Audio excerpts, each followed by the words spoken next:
প্রথমে আমি বলতে চাই যে তারা বলছে যে ইসলাম বিদ্বেষী থেকে মনোভাব থেকে আসলে আওয়ামী লীগ এই গণহত্যাটা করেছে, কিন্তু মানসিকার দেখুন ইসলাম বিদ্বেষী মনোভাব থেকে আসলে 50-60 জন অথবা 1000-2000 জন মানুষকে হত্যা করা যায়, কিন্তু এরকম একটা বড় লেভেলের ম্যাসাকার, এরকম একটা বড় লেভেলের গণহত্যা কিন্তু ইসলাম বিদ্বেষী থেকে করা যায় না। মাদ্রাসা বিহেস মাদ্রাসা হাড্ডাহাড্ডি লড়াই। 2-4 জন ব্যক্তি একত্রিত হয়ে চা কফি পান করলে, যারা ভিন্ন মতাদর্শের, অথবা তারা একসাথে বৈঠক করলে যে সরকার বারবার প্রচারণা চালাতো, সরকার উৎখাতের আন্দোলন করছে, তাদের সুরে সুর মিলিয়ে আজকে আমাদের সরকারি দল বলে গেলেন ক্ষমতা হারানোর ভয়ে শাপলা চত্বরে হত্যাকাণ্ড ঘটিয়েছিল আওয়ামী সরকার, তীব্র নিন্দা প্রতিবাদ জানাচ্ছি এবং বিরুদ্ধে অবস্থান করছে মাননীয় স্পিকার। এমন বক্তব্য এর আগে কখনো শুনেন নাই, দেখেন নাই। আপনি যদি শাপলা চত্বরে সেই ঘটনার দিকে লক্ষ্য করেন তাহলে দেখতে পাবেন সেই সময় যে তাদেরকে ডিএমপি কমিশনার কিন্তু পারমিশন দিয়েছিল। কেন পারমিশন দিয়েছিল আপনাকে আজকে বুঝতে হবে। যদি তাদের ইসলাম বিদ্বেষী মনোভাবে থাকতো তখন কিন্তু তাদেরকে সেখানে গুলি করা হতো এবং সেখানে একটা মেরে ফেলা হতো, কিন্তু এটা করা হয়নি। এখানে সুপরিকল্পিতভাবে তাদের সকলকে একত্রিত করা হয়েছে, তাদের সকলকে শাপলা চত্বরে নেওয়া হয়েছে, নেওয়ার পরে সেখানে ইলেকট্রিসিটি অফ করে দেওয়া হয়েছে, সেখানে তাদের সকলকে আটক করা হয়েছে এবং তাদের উপর ট্যাঙ্ক, তারপর র্যাব, তারপর আরো অন্য যৌথ বাহিনী মিলে অ্যাটাক করা হয়েছে, যার মাধ্যমে কিনা তাদের নিঃশেষ করে দেওয়ার মতো যে পরিকল্পনা আছে সেটা নেওয়া হয়েছে। আসসালামু আলাইকুম, আশা করি আপনারা সবাই ভালো আছেন। নতুন ভিডিওতে সবাইকে আবারও স্বাগতম। সেখানে বেশি কথা বলে সময় নষ্ট করবো না, দেখলাম আমরা ভিডিও ফুটেজে চলে যাবো। শাপলা চত্বরে কিভাবে খুন করা হয়েছিল, কিভাবে মারা হয়েছিল, এই নিয়ে কঠিন বিতর্ক। এক পক্ষ আর এক পক্ষকে কিভাবে হুঙ্কার দিবে, এই ভিডিও দেখলে না বুঝতে পারবেন। জাস্ট ভিডিও স্কিপ না করে ফুললি দেখে রাখুন, দেখলে আপনারাও অবাক হয়ে যাবেন। প্রথমে আমি বলতে চাই যে তারা বলছে যে ইসলাম বিদ্বেষী থেকে মনোভাব থেকে আসলে আওয়ামী লীগ এই গণহত্যাটা করেছে, কিন্তু মানসিকার দেখুন ইসলাম বিদ্বেষী মনোভাব থেকে আসলে 50-60 জন অথবা 1000-2000 জন মানুষকে হত্যা করা যায়, কিন্তু এরকম একটা বড় লেভেলের ম্যাসাকার, এরকম একটা বড় লেভেলের গণহত্যা কিন্তু ইসলাম বিদ্বেষী থেকে করা যায় না। মানসিকার একজন মানুষের যে পার্সোনাল যেই মনোভাবটা, যে ক্যারেক্টারিস্টিকটা, ওখানে কিন্তু যখন সে ভয় পায় তখন কিন্তু সে দিশেহারা হয়ে পড়ে।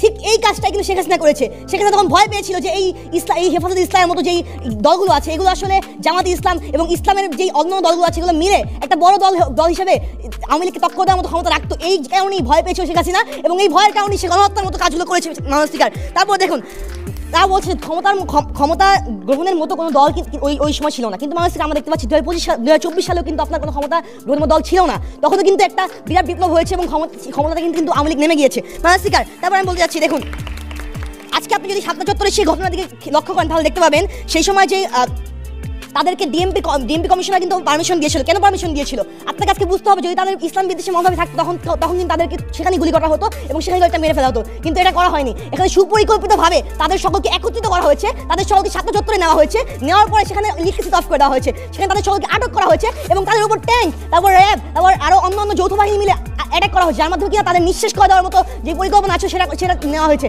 যাতে কিনা তার পথে যে বাধা, যে হেফাজতে ইসলামের মতো যে বাধাটা আছে সেটা কিন্তু তাদের পথে সহজ যায়, যাতে সেই ক্ষমতা টিকে থাকতে পারে। এই যে ক্ষমতা টিকে থাকার যে এটাই তার মধ্যে মূল ইনসেন্টিভ ছিল। তার এই গণহত্যা আসলে মূল ইনসেন্টিভটা ছিল কি? আসলে তার এই গণহত্যার মূল ইনসেন্টিভ ছিল যে সে তার ক্ষমতাকে টিকিয়ে রাখবে এবং সে ক্ষমতার মাধ্যমে মানে এই ক্ষমতার মাধ্যমে তার জোর খাটাবে। তারপর দেখুন স্যার আজকে তারা বলতেছে ইন্ডিয়ার যে মনোভাবটা, এখন আপনি বুঝুন আজকে ভারতের যে মনোভাবটাকে আসলে কেন তারা প্রতিষ্ঠা করতে চাচ্ছে, কারণ কি? কারণ শেখ হাসিনার একটা ইন্টারন্যাশনাল সাপোর্ট দরকার। এখন ইন্টারন্যাশনাল সাপোর্টের জন্য কি আসলে বেশি উপযোগী? আপনি সেখানে মানে আমেরিকার সাথে করতে পারে না, কারণ তাই আমেরিকার সাথে ক্ল্যাশ আছে, কিন্তু আপনার ইন্ডিয়ার সাথে তার যে মানে বন্ধুত্বটা এটা খুব জোরালো ছিল, যার কারণে কিনা সে ইন্টারন্যাশনাল সাপোর্ট হিসেবে ভারতকে বেছে নিয়েছে এবং এই কারণেই কি ভারতকে বেছে নিয়েছে কারণ তার ক্ষমতা টিকিয়ে রাখবে। তাহলে আপনার বুঝতে হবে আজকে ক্ষমতা টিকিয়ে রাখার জন্যই শেখ হাসিনা ইন্ডিয়ার মতো দেশকে তার বন্ধু বানিয়েছে, অর্থাৎ কি তার ইন্টারন্যাশনাল সাপোর্ট দরকার ছিল সেটা সে ইন্ডিয়ার মাধ্যমে করেছে। তারপর দেখুন স্যার ইসলাম মানে উগ্রবাদ, ইসলাম মানে জঙ্গিবাদ, এটা কি শেখ হাসিনা প্রচার করতে চেয়েছে। ওকে মানলাম এটা শেখ হাসিনা প্রচার করছে, কিন্তু আপনি দেখেন আজকে যদি সে এইটার মধ্যেই মানে থাকতো, যদি তার ইসলামফোবিকদের প্রতি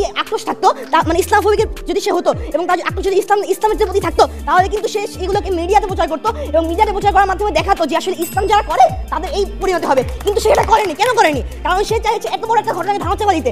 এমনও খবর আছে যেখানে কিনা মানে বলা হচ্ছে যে মাতোয়ালির ওই ময়লা স্তূপগুলোতে মানুষের দেহাবশেষগুলো মেশিনের মাধ্যমে গলিয়ে এগুলোকে ওখানে নিঃশেষ করে ফেলা হয়েছে। তাহলে আমরা এটা আসলে কি বুঝতে পারি? আমরা বুঝতে পারি যে আসলে শেখ হাসিনার কখনো ইসলামফোবিক মনোমাইন্ড ছিল, কিন্তু ওই ইসলামফোবিক মনোমাইন্ডের উপরে ইসলামফোবিক মনোমাইন্ডটা আসছিলই তার ক্ষমতা হারানোর ভয়ে, এবং ইসলামিস্টদের যেই শক্তি, এই শক্তিকে ভয় পেয়ে সে আসলে এই গণহত্যাটা চালিয়েছে। তাই মানুষকে আজকে আমি আপনাকে বলছেন সবাই জেনেছি, তাই আমি আজকে আপনাকে বলতে চাচ্ছি যে এই যে এই গণহত্যাটা এটা মূলত আসলে ইসলামফোবিকের কারণে নয়, বরং তার ক্ষমতা হারানোর বয়স এটার কারণে হয়েছে। ধন্যবাদ। এখানে শেষ নয় ভিউয়ার্স, আগ্রহ কিভাবে হুঙ্কার দিবে জাস্ট ভিডিও স্কিপ না করে ফুললি দেখে রাখুন। 2-4 জন ব্যক্তি একত্রিত হয়ে চা কফি পান করলে, যারা ভিন্ন মতাদর্শের, অথবা তারা একসাথে বৈঠক করলে যে সরকার বারবার প্রচারণা চালাতো, সরকার উৎখাতের আন্দোলন করছে, তাদের সুরে সুর মিলিয়ে আজকে আমাদের সরকারি দল বলে গেলেন ক্ষমতা হারানোর ভয়ে শাপলা চত্বরে হত্যাকাণ্ড ঘটিয়েছিল আওয়ামী সরকার, তীব্র নিন্দা প্রতিবাদ জানাচ্ছি এবং বিরুদ্ধে অবস্থান করছে মাননীয় স্পিকার। ধন্যবাদ আমাকে আজকের এই সংসদে কথা বলে দেওয়ার জন্য। আজকে আমরা তাদেরই প্রস্তাবনার বিপক্ষে অবস্থান করছি মূলত 3টি কারণে। তার প্রথম কারণ হচ্ছে ভারতের স্বার্থ রক্ষা, 2 নম্বর কারণ হচ্ছে ইসলামী জাগরণকে স্তব্ধ করা এবং ইসলাম বিদ্বেষীদেরকে রক্ষা করা, এবং 3 নম্বর কারণ আওয়ামী মতাদর্শ বাস্তবায়ন এবং নিজেদেরকে পরাশক্তি প্রমাণকরণ। প্রথম দুটি কারণ সম্পর্কে আমাদের প্রথম দুজন বক্তা বলে গেছেন। আমি মূলত কথা বলবো 3 নম্বর কারণটি সম্পর্কে, সেটি হচ্ছে আওয়ামী মতাদর্শ বাস্তবায়ন এবং নিজেদেরকে পরাশক্তি প্রমাণকরণ। মানে স্পিকার, আমরা যদি লক্ষ্য করি এই ফ্যাসিবাদী শেখ হাসিনার সময় কি কি ঘটনা ঘটেছে। আমাদের প্রধানমন্ত্রী তিনি প্রথমেই বলে গেছেন যে তিনি ক্ষমা চেয়েছেন কারণ তাদের কাছে পর্যাপ্ত তথ্য উপাত্ত নেই, যেটি ফ্যাসিবাদের দোসররা প্রচার মিডিয়া থেকে সরিয়ে দিয়েছে। যারা এই সরকারের বিরুদ্ধে কথা বলার চেষ্টা করেছেন অন্যান্য সাংবাদিকদের মধ্যে তাদের কাউকে জেলে নেওয়া হয়েছে, কাউকে অত্যাচার করা হয়েছে এবং কেউ প্রাণের ভয়ে চলে যেতে বাধ্য হয়েছেন। যেমন আমরা পিনাকি ভট্টাচার্যের কথা বলতে পারি, আমরা সাংবাদিক ইলিয়াসের কথা বলতে পারি এবং সবচেয়ে বেশি বলতে পারি সাংবাদিক মাহমুদুর রহমানের কথা, যাকে আদালত প্রাঙ্গণে বারবার এভাবে রক্তাক্ত করা হয়েছে। মাননীয় স্পিকার, শুধু তাই নয়, নিউজ এবং প্রিন্ট মিডিয়ায় নয়, এন্টারটেইনমেন্ট মিডিয়ার দিকে যদি আসি, বিনোদন মিডিয়ার দিকে যদি আসি, মাননীয় স্পিকার, আপনার এই শোতে এই ডিবেট ফর ডেমোক্রেসিতে 2টি বিতর্ক সরকারের মতের বিপক্ষে চলে যাওয়ার কারণে মাননীয় স্পিকার স্বয়ং আপনাকে আদালতের দ্বারস্থ হয়ে ক্ষমা চাইতে হয়েছিল। তাহলে আমরা বুঝতেই পারি যে সরকারের নিউজ এবং প্রিন্ট মিডিয়া এবং সব ধরনের মিডিয়ার উপর এতটুকু আধিপত্য ছিল। সাধারণ মিডিয়ার উপর যদি এত আধিপত্য থাকে তাহলে সেই সরকার কিভাবে ক্ষমতা হারানোর ভয় করতে পারে। নিউজ এবং প্রিন্ট মিডিয়া তার পকেটে। দ্বিতীয় যে পয়েন্টটি ছিল সেটি হচ্ছে নিজেদেরকে পরাশক্তি প্রমাণকরণ। আজকে আমরা দেখতে পাই রাশিয়া ইউক্রেন যুদ্ধ চলছে, বছরের পর বছর ধরে আমেরিকা যুদ্ধ চালাচ্ছে ফিলিস্তিনে। আমেরিকার কি কোনো ভয় আছে ফিলিস্তিনে যে তারা ক্ষমতা হারাবে, ফিলিস্তিনে তাদের ক্ষমতা দখল করে হোয়াইট হাউস দখল করে ক্ষমতা থেকে নামাবে? ঠিক একইভাবে তারা পরাশক্তি প্রমাণ করার জন্য এই আওয়ামী সরকারই তারা হত্যাকাণ্ড ঘটিয়েছিল, তারা বুঝাতে পারে আমরা পরাশক্তি, আমাদের হারানোর মতো কেউ নেই। মাননীয় স্পিকার, আমরা আরেকটি কথা বলতে পারি, সেটি হচ্ছে ভারতের স্বার্থ রক্ষা। আমাদের আরেকটি পয়েন্ট, ভারতের স্বার্থ রক্ষার জন্য আওয়ামী লীগ কি করেনি? তারা বর্ডার হত্যাকাণ্ড ঘটিয়েছে, বছরের পর বছর ধরে সেখানে মানুষ মারা যাচ্ছে, নারী শিশু সেখানে নিহত হচ্ছে।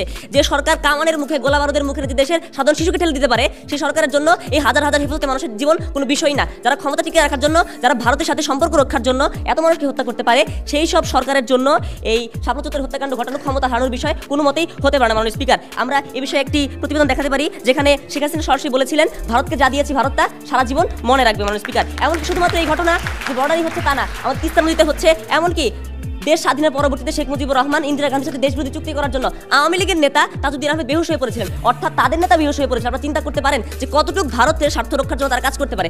অতএব আজকের সংসদে তারা আমাদের যুক্তির বানে সব দিক দিয়ে পরাস্ত, একটা পয়েন্টও দাঁড়াতে পারেননি, সাব পয়েন্টও দাঁড়াতে পারেননি, লেয়ারও দাঁড়াতে পারেননি, এবং তাদের প্রত্যেকটি যুক্তিকে আমরা খণ্ডন করেছি। তাদের যে ইতিহাসগুলো ছিল সেগুলোকে আমরা খণ্ডন করেছি। দুই দলিত মাদ্রাসায় পড়ুয়া ছাত্র কাদের বক্তব্য আপনার কাছে ভালো লাগছে অবশ্যই কমেন্ট করে জানাতে ভুলবেন না। আর হ্যাঁ, এই বিষয়গুলো মানে এই গুরুত্বপূর্ণ কথাগুলো আপনাদের কি আগে জানা ছিল এটাও অবশ্যই কমেন্ট করে জানিয়ে যাবেন। যদি এই ভিডিও থেকে একটু হলেও আপনারা কিছু জানতে পারেন এন্ড ভালো লেগে থাকে তাহলে এই ভিডিওতে একটা লাইক করে দিবেন। আর হ্যাঁ, এমন টাইপের মানে অগ্নিছড়া রক্তকরম করা এন্ড হৃদয় বিদারক বক্তব্যগুলো যদি আপনার কাছে পছন্দ হয়ে থাকে তাহলে এই চ্যানেলটি আপনাদের জন্য। এই জন্য চ্যানেলটিকে সাবস্ক্রাইব করে 5 টাকা বেল আইকনটি ক্লিক করে রাখুন। দেখা হইতেছে সামনে আবার কোন একটা অগ্নিছড়া রক্তকরম করা এন্ড হৃদয় বিদারক বক্তব্য নিয়ে। সেই পর্যন্ত সবাই ভালো থাকুন। আসসালামু আলাইকুম।